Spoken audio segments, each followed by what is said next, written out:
What separates successful storage investors such as yourself from those who struggle in their first deal? We're not in the microwave business. This is the crock pot business. Believe it or not, it's a relationship building business. When you buy that house from them, you're buying a life of memories. Self-storage, you're buying their baby. People fall in love with their first deal. You just close on a disaster. AI, it's starting to level the playing. You need the technology on the front end, and you still have to be a human being because this is their baby.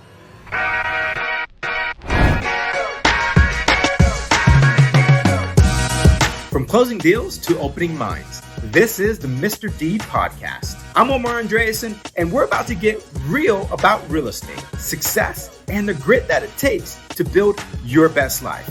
Let's dive on in. Hey everyone, welcome to another episode of the Mr. Deed podcast show. Today we have Mr. Joe Downs in the house. So he's actually the co-founder and CEO of the Belrose Group, a company specializing in commercial self-storage real estate. With over 20 years of experience in real estate, he focuses on identifying and executing self-storage investment opportunities. Joe also shares industry insights through the successful Idiots podcast and leads self-storage education and mentoring programs through the Storage Mastermind. Joe, thank you so much for being on the show. I'm glad you got a kick out of that. Dude, I was like successful idiots. You know, what's funny about that is that we probably put out like 8, 9, 10 episodes. We're brand new, obviously, because it's about AI, and I'm idiot 1, by the way. But when and the idiot 2 is actually an AI guru. But when it first came out, or when I first started saying to people, hey, send us an email if you want us to solve a problem with AI, whatever. The very first email we got said, "Dear idiots," and I just started laughing. Like, well, I guess we walked into that one. Dear idiots, that is funny. Oh man, but I love that. Yeah. So, all right, talk to me now. So, what led you to specialize in commercial self-storage and build the Belrose Group? Well, the Belrose Group wasn't built on the back necessarily of commercial self-storage. It was really built on the back of self-storage. Just, the retail, what I now refer to as retail self-storage, or B2C, business to consumer. But it was somewhere in maybe the 10th, 11th property we bought. It might have been sooner than that. Maybe it was 7th or 8th. I'm not even sure. But we bought one down in Wilmington, North Carolina, that was actually commercial self-storage. And it wasn't called that. It was called contractor storage. And it was built by a plumber and for his uses, and then his buddies. And it's just one of those things where he had this land in this industrial park, and he just kept building, build a building, then build another one, and then build another one. And then before you know it, he had, because of the size of these things, the ceiling heights and the width and the depth, they're really not for consumers per se. Like, it'd be too much for you, right? You don't need that much storage typically, because the smallest unit's 450 square feet with a 16-foot ceiling. If you compare that to self-storage, where your most common unit size, or I always say the 2-bedroom apartment of self-storage, is the 10 by 10, which is 10 feet by 10 feet with an 8-foot ceiling. So this commercial storage is way too much space typically for a consumer. But what does he have in there? He's got some consumers as clients, not just contractors. But what are they storing? RVs and boats and toy, $1 million toy cars and stuff like that. So yeah, we bought this facility not even really knowing what we were buying. We kind of underwrote it like it was self-storage, and we'll figure this thing out, but the math works. And in that process, and I'll skip over a lot of the details along the way, but in that process, we realized, wait a second, we've got something here. Not just because it's an interesting concept where you're bringing all this together. There was a multitude, I should say, of reasons why this made sense for us to actually start moving into that niche within storage and start building it. One is the paradigm shift that's happening in how our goods are transported. They come to our door now, we don't go get them. And that's been a paradigm shift in how all that works and where the goods come from. There's just, million square foot distribution facilities into something more local so they can have it to us next day. Now we want it tomorrow. Next year, we want it today, right? So the problem just compounds for the logistics companies like Amazon and Walmart, the two biggest. But then you've also got the contractors, and they're getting pushed out of all these spaces where they were living with their businesses because they're getting pushed out for e-commerce. But then you have this totally unrelated, complete supply and demand imbalance between the number of boats and RVs that are purchased every year and new parking spots for them. And that's for a completely different reason. Municipalities hate them. So you had this one big, ugly, not ugly, but we're building's beautiful. But at the end of the day, they're just bigger metal boxes than what we normally would refer to, or you would, look at, or you drive by, or even maybe use in self-storage. It's still self-storage. It's just bigger metal boxes for bigger things and more commercial and professional uses. And so we coined the term pro storage because it kind of just encapsulates everything. And of course, pro storage, people are like, I hope you trademarked it. Tried to. But guess what? All of the cloud storage guys that are way ahead of us in storage already got there first. So our brand name is Store Pro. But we coined the term pro storage. So our little claim to fame and our little tiny niche that nobody cares about. Love that, man. Okay. So yeah, that's interesting how you fell into that. Yeah. So when it comes with I'm sorry, go ahead. Sorry to talk over you. It was an evolution. Yeah, no, that's cool, man. So when it comes to the Belrose Group, so what would the Belrose Group kind of focus on? So Belrose Group started buying value add self storage. Okay.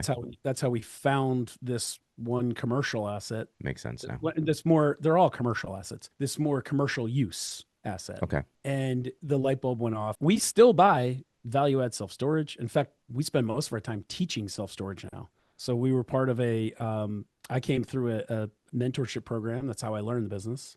And then I started being asked to speak at that academy. It was Scott Meyer's Self Storage Academy. And then we started to speak at it. And then we started to fulfill the actual back end education. So now we teach all the students how to buy it. So we have a whole program we put people through. And then we're still out there looking for self storage ourselves. And then we're also developing pro storage. We're interesting. Yeah, no, that's great, man. So interesting. What separates successful storage investors such as yourself from those who struggle in their first deal or maybe first couple deals? That's a great question. I can only speak to the ones that come through our education program. And so I can see the successful from the ones that struggle. I would suspect if they're not going through someone's training program, what separates them is just lack of knowledge and education and, bumper lanes. If you picture a bowling alley, right?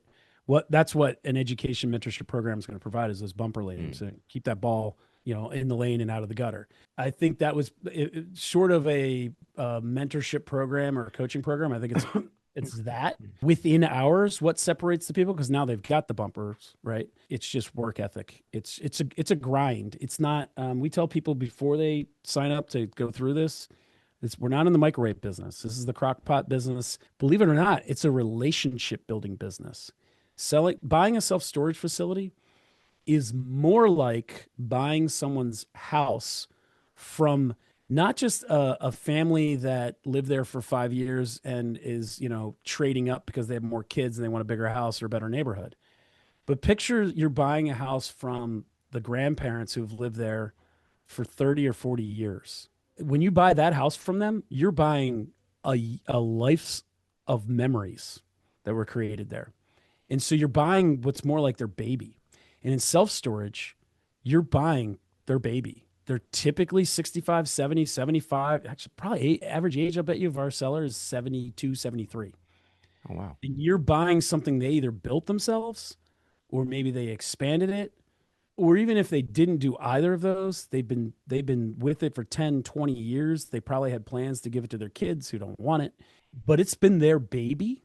And they want to make sure that you're going to, and by the way, those customers, a lot of times, this is the real mom and pop stuff, right? Those customers might be friends, like a little too friendly, which is part of the opportunity and part of their problem. But, it's their reputation. They're in that neighborhood. People know them. They know the facility. They might have flower boxes out front. There's curb appeal to it, right? So you're buying something that they have cared for, and therefore a relationship needs to happen. And so the difference between people that are successful and unsuccessful is one is actually the grind, like getting yourself in the way of those conversations and building those relationships. The successful people do it and they build up a pipeline of them. The unsuccessful ones don't. The successful folks immerse themselves in education. They're on, we have multiple calls a week, activities they can do, things they should be doing. The successful ones do it. They're actually putting forth effort 10, 15, 20 hours a week. The unsuccessful ones don't. They're more like voyeurs. They just show up and they think that just because they're there and they paid for education, it's just going to fall in their lap, and that's not true. Mm. So it's no different, by the way, I'm sure, Omar, than any other asset class, right? The people that put in the work are the ones that are successful. So let me ask, did you buy your first unit and then join and then get the coaching, or did you get the coaching and then buy your first unit? No, I went through mentorship and training first. I always believed in that. It's not the first mentorship and training I've gone through in my life. I think it's so important because you don't know what you don't know, and that's the Yeah. scariest part. And by the way, I've tried to do it without mentorship and training, and it doesn't go well. So I'm a believer in invest in yourself, and then kids go to college to invest in themselves. I believe you could argue about the ROI there, but that's why they do it, because you don't know what you don't know, and from there you're supposed to go out into the world in whatever profession and then do, but you invested in yourself first. So same concept, same logic. No, we went through training and mentorship first. I had the guardrails, and then Okay. the difference is we just applied ourselves and loved it. Was part of it. Like, I love the business to the point where I'm in multiple verticals in the business, like different niches, verticals, whatever you want to say. But I mean, we haven't fully rolled out teaching all 6 or 7 verticals. We can argument there's 7 in storage, but there's actually like 24, but there's really, like, for me, there's 6 or 7 that, I mean, it depends on how much you want to distill things down. But for me, there's like 6 or 7 big ones. You have self-storage, pro storage, IOS, which is industrial outdoor storage, boat and RV storage. You got valet parking, truck parking club is like Airbnb for storage. By the way, another paradigm shift that's happened is we got more trucks on the road moving goods, and major supply and demand imbalance there. Where do they park these things? Either Yeah. for a night, a week, or a month. I mean, they're on sides of highways now getting tickets because there's nowhere, because they can only drive for so many hours a day. Yep. Right. So it's actually a problem in our country right now. So look, we're not saving lives in this business, especially when we're storing literally what amounts to people's garbage, junk, treasures, total treasures. Treasures. Yeah. But there are parts of the business like the pro storage and the where we're facilitating a place for businesses to operate and work out of, or truck parking, where you actually, I mean, you're not saving lives, but you're making an impact. You're helping the economy and people's small businesses. Truckers are small businesses, so you are making a positive impact on the United States and the economy. That's pretty cool, man. So let me ask. Now, you talked about your deal, and people, and as far as you obviously get the coaching, which I completely 100% agree with you on that. Um, I'm a big believer in, yeah, you got to pay a little bit extra, but you know what? A lot better than kind of falling flat on your face. And how much is it really going to cost you at the end of the day? So, in saying all that, what are the biggest mistakes that you probably see from first-time self-storage investors that they make without probably going through a program that you were a part of? I mean, they make it even though they come through our program, or they try to make it. Yeah. We don't let them. And this is going to be true whether you've got the guardrails or you're in our mentorship program or not. People fall in love with their first deal. You're looking at someone who's guilty as charged. I actually probably fall in love with every deal the first time I see it. It's just human nature, because you want to do a deal. If you're a deal junkie, you want it to be a deal, right? There's something about it that's shiny enough that says, we're going to find a way to make this work. And in most situations, you're not. And unfortunately, the people that don't go through mentorship and training don't have someone like us to point out all the flaws with this deal and why it's so ugly and how you're going to lose your shirt on it. Our students do. We don't let them make those mistakes. They don't like us at first sometimes. They understand later and they thank us later. People that don't invest in themselves, the worst abusers are the ones that have the money.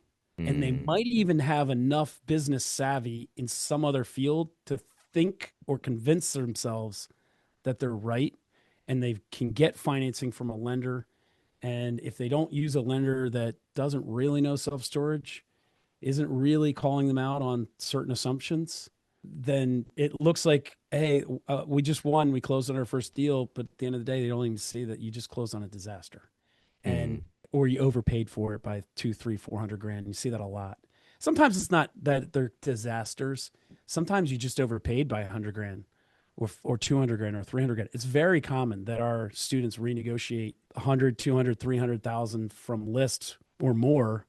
And then even when we're under contract, because part of our program, we do a site visit with you, we'll point out things that you can go back and renegotiate for, and point out the difference between nice to have and have to have, or business decision and not a business decision. It's non-negotiable type of thing.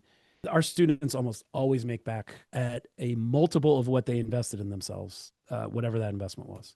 No guarantees. That's not part of what we say, but of course not. it just seems to happen an awful lot. And how long would you say it takes the average, let's say the average student, to kind of go ahead and go under contract on their first deal and close? So from coming into our mentorship program, am I allowed to differentiate between the grinders and the ones that are lazy? Sure. Because the ones that are lazy, I don't know, they might luck into one and they might never find one. You can lead a horse to water, you can't make it drink. So the horse that wants to drink, average somewhere between 6 and 9 months, they're in their first deal. Okay. That's actually not a bad turnaround. I Yeah, was thinking maybe at least like a year and a half to 2 years, but if you want to hold me to it, let's say a year. It's not, if you're doing the work, it shouldn't be more than that. I remember thinking that was too long. I wanted it sooner. Now that I'm more serious or seasoned in it, I realize, well, first of all, when you find it, you're 90 days away anyway, right? Yeah. It's a 90-day closing process. So just that means you found it in 3 months. So 6 months is like those are our aggressive, like they're working students. I should probably push it to 9 to 10 months is probably fair. And more I think about it as average, because there's a little bit of luck involved too. And there's some bad luck involved. We at Belrose have lost our last 3 deals at I'm from Philly. So I like to say we're a tush push away from closing, and we have to walk away from it. Right. Fumbled the snap or something. And it wasn't us. It's weird things like the seller just didn't disclose something that's pretty damn material, and it's a deal killer. Or we had one where recently, it bothers me to no end. FEMA, but we got lucky. FEMA in June of 2025 expanded their flood zone, their 100-year flood map, to include this facility we were just about to close on, and we caught it literally. I mean, you were talking about tush push. This ball's in the 6-inch yard line. It's Jalen Hurts going in for the touchdown, and we caught it. And our insurance would have gone from, I think, the budgeted 11 or 12 grand a year to like 74,000 a year, like totally unworkable. Wow. So I remember my partner called me and he was like, dude, we just can't catch a break. And he told me the story. And I said, Tim, we just did catch a break. We almost closed on that and owned it. That is the break we just caught. Yeah. Is that our crack squad attorneys caught it at the 11th hour, right before the end of due diligence. So we lost, some legal fees and some environmental and some inspection money we paid, but we didn't lose our deposit. We didn't end up in a deal that we were buying for 1.5 million, which was going to turn out to be worth 500 grand. When you layer in an additional 60 or 70, or maybe the math was wrong, but it was like additional 60 or $70,000 a year in flood insurance. Crushes that's just all expense. You slap a cap rate on that, it's $1 million. I mean, yeah, you guys definitely dodged a missile on that one, didn't you? Yeah. So sometimes it's just, that's unlucky. Like if that was a student, they would have had their first deal in 6 months, 9 months, whatever, but it fell out for good reason, but it fell out. So it just, sometimes it's luck, sometimes it's unlucky, but the students that grind, I would say, average 9-10 months. I'm like, Okay. That's not bad. That's not bad. So future outlook, where do you see technology and competition shaping the future of self-storage and of the self-storage industry? we already have it. I mean, first of all, COVID, what it did to enhance the technology use of the space is off the charts. It can't be underestimated or overstated, I should say. So we're already a faceless business for the most part. Depends on the facility. Sometimes you have to have people there because of the size, layout, et cetera. But a lot of self-storage facilities are just remotely managed and remotely run. Here's an example of technology, the way we use it already. Perfect mom and pop facility for me to find is I'm going to paint a scenario and then I'm going to show you how we use technology, right? So perfect one is I find it where the owner says, first of all, I show up there and the rates and phone number of the building are painted on the side of the building. Phone number, okay. You probably don't change your phone number very much, but if your rates are painted on the side of the building, you're probably not rate changing them very much. That's just like home run. How do I negotiate this deal? All right. And then they say things like, our customers love us. We're always full. And not all of this has to do with technology, but I'll just throw it all out there and then show you what I mean by technology in a second. Then there's always the church. There's always a church involved, and they always have 2 units they're probably not paying for. And then there's the family members always, or the owners always have 3 to 5 units that they're using. There's always about 10 units where the springs and the doors are broken. They just haven't gotten around to fixing them. And then 10 to 20 units where don't worry, they're good for it, but they haven't paid in 6 months to 2 years. So that's like the holy grail of, and there's no website, and right. And when the phone number goes to their cell phone, and it's, hi, this is Barbara, this is my cell phone, if you need storage, leave a message and I'll call you back. Or now Barbara's got to go meet them there, right? So that's the holy grail, because they're leaving so much money on the table. But from a technology standpoint, when I buy that facility, you will be able to find it from your cell phone, rent a unit from your cell phone. You will pay by, by the way, they probably collect checks and cash and all that stuff, right? We will put you on auto pay, force you to put a credit card or debit card in there, right? You will also pay for insurance, which is maybe another $9 a month on top of your rental, unless you can prove that you have homeowners insurance, which is cover, or renters insurance, one or the other, that'll cover the contents. You have to be insured. You're not coming after us if something happens. So you find it, all that, all from your cell phone, right? That's mom and pops. They don't have any of that. Maybe they have a website, and if they do, it's usually from the MySpace era. I mean, the stuff you see on websites is amazing. I mean, we've saw, my favorite one was, they had a website. It was a static website. And if you clicked on, I don't even think they knew this, but if you were Googling it and you clicked on photos from Google of that website, one of them was like the employee taking pictures of herself in the bathroom, probably for like a dating website. Right?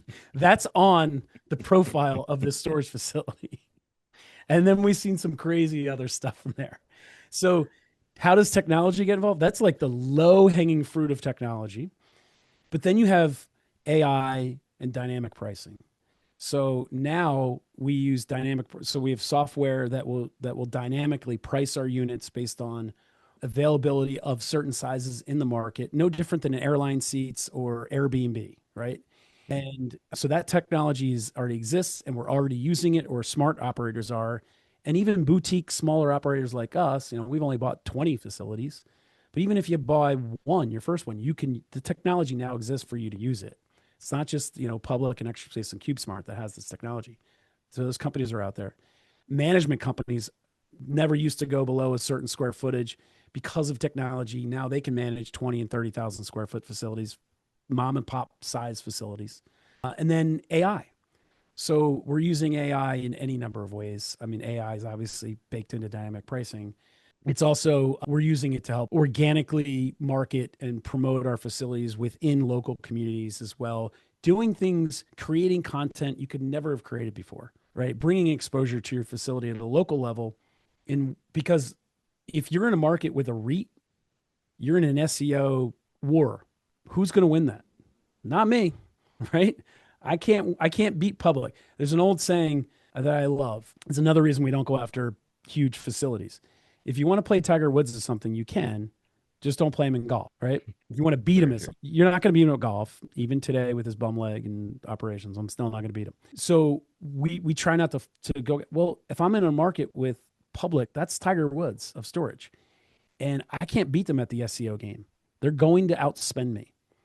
So what are my options? Well, I have to get creative. Well, AI allows you to get organic on a local level in a way that the bureaucracy of Public and CubeSmart and Extra Space cannot. So it's starting to level the playing field, or at least give the smaller operator some tools and advantages that the bigger ones, had to themselves, and now they don't anymore. Love that. And now I'm thinking if this lady ever got a date. Maybe from a customer. Maybe. Maybe that's why they rented there. It could have worked. Could have been great, Mark. Could have. Maybe now they're married and happily married. Our occupancy went down after we took that photo. I'm sure. She was on to something. Oh, that's awesome, man. So what would you say, what's your approach to mentoring then the next generation of self-storage investors? Is it like, hey, here's our mentorship program. This is what we need to do. Yeah, my approach is, it's interesting. It's almost like it's barbelled. On the one hand, I'm beating AI into these people. As we talked about, I have an AI podcast, right? I am a huge proponent of AI, not just for self-storage and everything you do in your life. It's an amazing tool that you can use in so many different ways. You just have to start to to retrain your brain and think differently about how to use it as a thinking partner. So on the one hand, I'm trying to beat them into understanding AI because what I didn't talk about is we use it in due diligence too, right? So it can quickly analyze stuff for us now. Like we have GPTs that underwrite markets in seconds instead of 45 minutes. Do we want to be in that market? Here's all the things we would do to determine that. Normally it takes us 30 to 45 minutes. It might take us 30, a student 45. Now it takes both of us 4 seconds. It takes you as long to read the report, right? It takes you longer to read the report than it does to generate the report. So I'm trying to beat AI into them, which is like nouveau, way new, hippest, latest technology, right? Just trying to get them to adopt it and show them the different use cases. On the completely other end of the barbell, I'm saying to them, you got to go old school. You got to build a relationship. It's the handwritten letter. It's the driving for dollars, showing up in person, and just trying to build a relationship, not trying to sell them something. And that's the funny thing about this business. The sale is trying to get you, Omar, to sell me your facility, right? When it's not for sale. And that is a sale in and of itself. It's a mindset sale, right? I want to be the next logical owner of your facility, whether that's in 3 months or in 3 years. And so to do that, you have to build a relationship, and you have to do it without looking like you're there to sell advertising in the phone book, right? Because as soon as you walk into on their lot and they now know you're not there to rent a unit, you are a salesperson. It could be insurance, it could be pest control. In the old days, it was, the phone book, it could, telephone, Wi-Fi, whatever. You are not a buyer, you are a seller. And you have to convert that immediately and as quickly as you can, I should say, into a relationship. And so that draws on the old school principles of how to have a conversation with people, which is harder for, I think, the newer generation. I don't know. You seem like a younger guy. I'm Gen X. So I did grow up with a phone on the wall with a 20, 30-foot long cord so you could wrap into another room so no one could hear your conversation. Right. And that was called, remote. Yeah. Well, actually, we did have remote. Then they came with antennas and we could get, 50 yards away. I remember I saw one of those. Reminds me real quick. My kids were like 6 and 5 or something like that, 7 and 6. And we were in Florida walking up to this museum, but it was like a museum. It was old estate, a house, right? And there was a parking lot and then the mansion, and there was like 100 yards in between, and there was a walkway. And on the walkway was a payphone, like a public payphone, just sitting off to the side. And my kids were walking. They go, whose phone is that? It was hilarious. So we had to have that whole conversation. But in either case, you literally have to. I feel like I'm educating them on, teaching them like as a parent teaches a child. When you go to the relative's house, did you say hi to Aunt Dorothy and Uncle Bob? Did you make, and it's annoying. Yes, I said hi, Mom, right? But you have to do that. Compliment them on the facility. Ask them how long they've owned it. Don't ask them if they want to sell it. Yeah. Tell them you're in the market and you love what they've done here, and you're looking around and you're wondering if they should go talk to the guy down if you should go ask the guy down the street. Because that's the other thing. People love to help people. You just have to ask. Yep. So as long as I'm not a threat to you, Omar, when I walk onto your lot, I'm not a threat to try to sell you something. If I'm just there to say, hey, Omar, I need some help. Or, hey, Omar, I need some help because I'm trying to buy my first self-storage facility. Don't worry, I'm not going to try to buy yours. Like, take it away, right? Now I'm not a threat to you, but I'm wondering if you could help me. You're like, yeah, I'm an expert. Clearly, you've labeled me one. So how can I help you? Hey, Bob's storage down the street. Do you know would that be a good thing for me to go after to buy? Like, you think he's in the market to sell? Is this a good market? Now, Omar, you're helping me. And you're also going, well, why don't you want to buy mine? What's wrong with my facility? Why haven't you asked me about mine? You flip it. Yeah. But it's old school relationship building without selling. So that's the two ends of the barbell, is the leaning into AI, because that's the future of how we're doing everything from a business standpoint, underwriting everything. I mean, you still need the wisdom and the guardrails, but eventually you'll learn it and, immerse yourself with it. But you need the technology on the front end, and it's all AI driven and based. But you still have to be a human being. because this is their baby. And if you ask them, in fact, at the last academy, we had some students come back who just, they were a couple months into their first deal, and they were doing a Q&A, and one of them asked the husband, they, you know, again, they've just bought it, so they've owned it for a couple months, and incredible increase in value already. And they said, so when do you think you'll sell this? 1 year, 3 years, 5 years? And the student who's now an owner said, I don't know if I'm ever going to sell this. This is my baby. And I'm in the back of the room just listening, and my head perked up. So then when this was Q&A, picked up the mic and I said, did you say that was your baby? And the whole room, because I've said this to them 9 times now, this is their baby. And this was not scripted. That was his gut emotion when asked that question. I said, did you just say that was your baby? And everybody looked at me and started laughing like they got it. Like, do you understand what I'm saying now? He just bought it and it's his baby. He hasn't had 20 years with this thing. He's had 3 months with it and it's already his baby. If you get to that level of understanding, then you can walk into that conversation with the right perspective. That makes sense. I love that. All right. So one last question. If you could leave just one deed behind, one action, mindset, or even lesson for anybody listening to us today, what would that be? Now I understand the name of the podcast. I thought it was going to be all about, obviously deeded real estate, which is a play on words you took advantage of. Now I love your podcast name. That's awesome. Not that I didn't before. It's I didn't understand, or I thought I understood what was behind it. We're not called nothing like yours, though. I mean, successful idiots. But anyways, we're just because that's funny. We're idiots to spite ourselves. One deed, how about this? Can I give a book recommendation? I love that. I'm writing down. I love this one. It's called Be Your Future Self Now. And I can't believe it took me a couple years to even hear about it and read it, because it's been out, I think, for 3 or 4 years. It's written by Dr. Benjamin Hardy, who's the co-author of... I've heard of him before. Have you ever read Who Not How? Yes. So he's the actual author. Dan Sullivan is the content creator, and that's the whole point of Who Not How. I love Dan Sullivan. Yeah, me too. I go to Strategic Coach. I go to those workshops once a quarter. I love it. It's my peaceful time away where I get to, with other entrepreneurs, we just get to decompress and try to be better leaders. And they also wrote together, and I think Ben Hardy has a few other books, but Be Your Future Self Now. Well, the other book is 10X is better than 2X. That's those two together again. I just started reading that one, by the way. Oh, it's phenomenal. Be Your Future Self Now, I love. So I had heard of Mr. Beast. I'm sure you have as well. I'm sure everybody listening has at least heard of him. I have heard of him because I have 2 teenage boys who will watch inane stuff like that. And every now and then I'll stumble upon them watching it and go, what is this? What are you watching now? And I have, he gets sucked into it because it's interesting.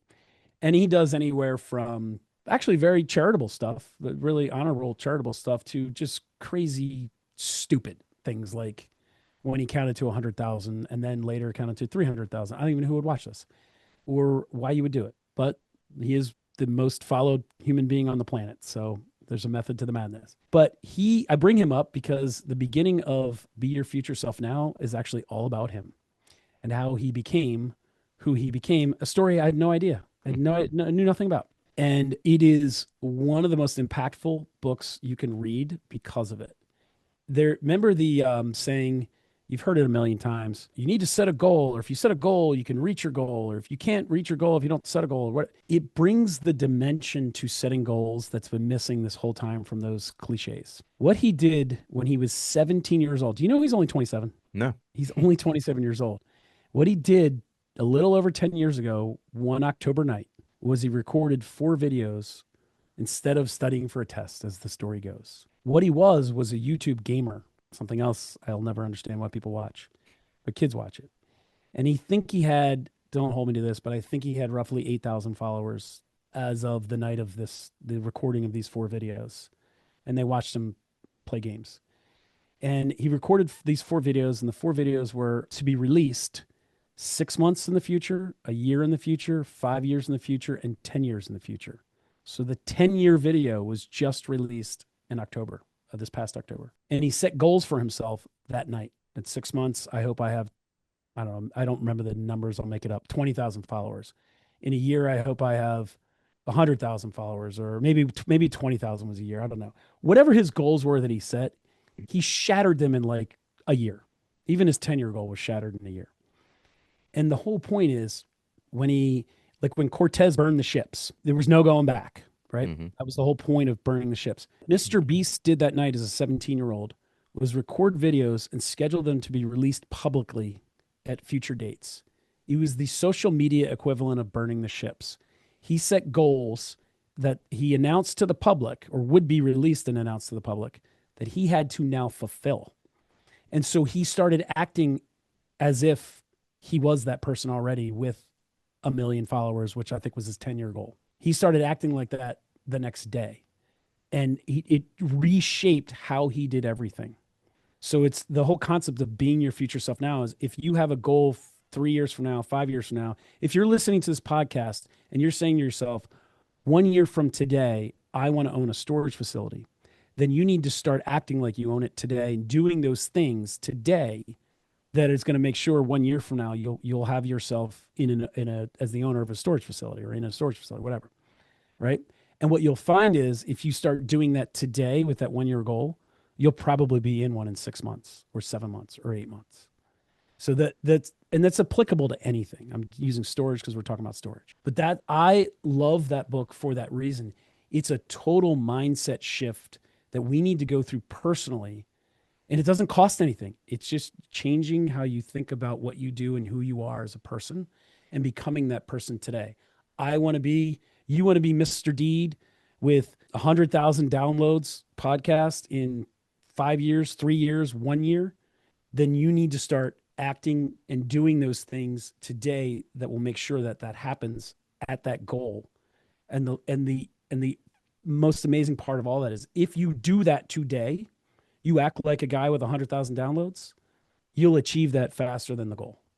And that's the whole point. And that's what he did.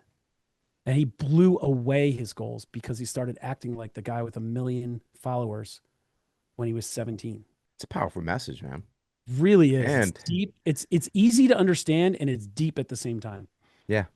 And on top of that, you even gave us an extra little gold nugget there with the book as well. But no, I love that. I love that. I'm just thinking of my man. That's awesome. So I really appreciate you leaving that last nugget right there behind right before we ended the show. So I think that was absolutely amazing. We appreciate that. So My pleasure. Joe, You had me. yeah, no, dude, that's awesome, man. Joe, so once again, thank you for so much being on the show. Guys, we're going to have all of Joe's contact details below and also too. So make sure you reach out to him if self-storage is possibly something that you want to get into. Make sure that you reach out to him so maybe he can be your next mentor when going down that road. So we really, really appreciate you having you on the show, Joe. We thank you so much. And listen, my listeners, if you guys absolutely love this episode, which I don't know why you wouldn't, all right, so hopefully it made you understand real estate better, business better, even, hey, new books to read. All right. Make sure that you keep on following us. We have another video. Just click on the link right here. Watch the next video that we have coming for you as well. Thank you so much, Joe, for being on the show. We appreciate you. And guys, thank you so much for listening to the Mr. Deed podcast show. Take care.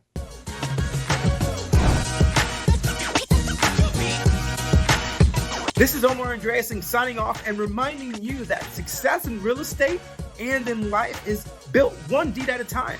Until next time, keep it real, stay sharp, and don't forget to give life a big whammo and keep moving forward.